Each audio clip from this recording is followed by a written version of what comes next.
Bilmirəm sən nə vaxtı kimi deyəcəksən ki, Nüsrət yaxşı adamdır. O yaxşı adam deyil.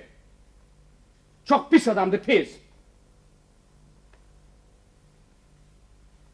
O mələk cildinə girmiş iblisli iblis. Necə?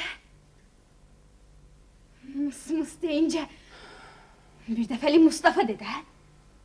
Pisdirsə, iblisdirsə dostluq eləmə.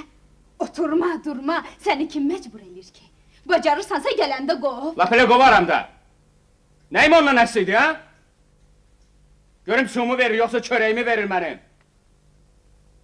Demək, çörəyini, suyunu versə qovmazsan, eləmi?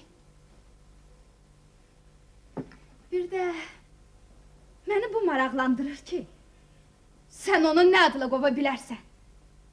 Gərək nə qədər mədəniyyətsiz adam olasan ki, qapına gələn qonağı qovasan. Özü də günahsız, heç bir təqsiri olmadan Nüsrət kimi adamı. Bayat ondan, yer onu tərifləyir. Ay qız, başa düşmürsən ki, mənim ondan zəhləm gedir? Yox, görəm son vaxtlar sən mənim ürəyimi patladacaqsan. Axı sən niyə adi bir şeyi başa düşmürsən, hə? Axı, nədir o adi şey? Adi şey odur ki, o sənə vurulub.